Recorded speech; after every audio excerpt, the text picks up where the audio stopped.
Who else are some of the other characters in your next book? Who are some? I'll tell you what. Let me read like a passage. Bambi. Are you serious? Like, Yeah. I'm so excited. Okay, Yeah. sneak peek, everybody. The Mob 2 Chronicles Part 2. Sure. You know what? Do you guys want to hear what she has to say about me? Let's. Yeah, sure. Why not? Bambi Palermo. YouTube channels seemingly appear out of nowhere, as was the case with Bambi. Despite her YouTube experience, Bambi went back to 2002. Originally, she was interested in mobology, which led to the genre of mobtube. My first reaction on discovering her channel was that she was crazy. Despite having crossed swords with the bee, I put the memory of her out of my mind. My understanding is that the bee had behaved in a foul manner, making false accusations. This was due to the fact that Bambi had 4 children, one of whom was still a minor.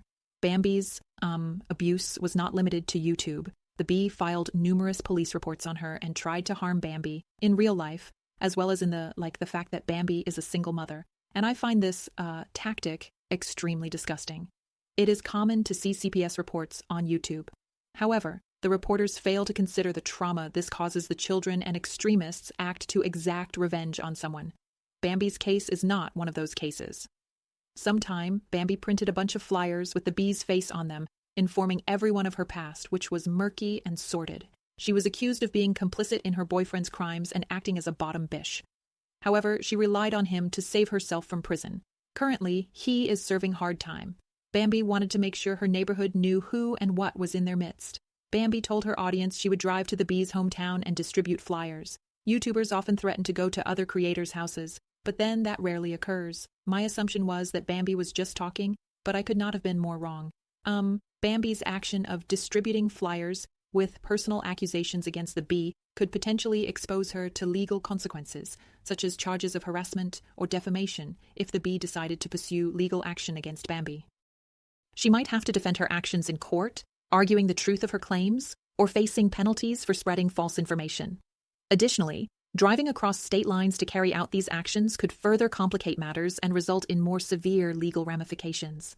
Anyway, unfortunately for the bee, Bambi's claims were true. She had the paperwork to back it up. Faced with undeniable evidence, the bee might feel a mixture of shock and frustration. Bambi drove to the bee's house and posted flyers on trees, stores, and handed them out to people in the neighborhood. By spreading the word about the bee, she wanted to reach out to the community. The flyers were containing details about the bee's crimes and how she was a predator in the community. Bambi hoped that by reaching as many people as possible, she could ensure that everyone knows who and what the bee is. Anyway, the bee refused to leave her house when Bambi showed up outside. It was at that point that, in my opinion, Bambi changed. I admired her determination. As angry as I have been with certain people, I could not see myself driving to another state to seek them out. This is mainly laziness and, it's not worth the gas. But being reported to CPS and the police, and someone trying to hurt me in the real world, the temptation definitely would have been there. By all accounts, the bee was especially heinous with her attacks on Bambi, and it's right for people to know who is in their midst. Since the bee was Harambe's bottom bish, I was accused of putting Bambi up to distribute flyers. However, I was unaware of Bambi at that time. After this, I randomly caught her show. She presented various content. Mobsters old and new are discussed along with their stories. Her week was mixed up with supernatural stories, cooking, dealing with trolls, and addressing those who upset her. Sometimes she would talk about herself and her life, and it was then that I began to gain a better understanding of her. Through her show, I saw a different side of Bambi that I hadn't expected. Her storytelling and ability to navigate sordid topic revealed her resilience and creativity. It became clear she was not just a person driven by anger, but someone who used her platform to share diverse stories and connect with her audience on a deeper level.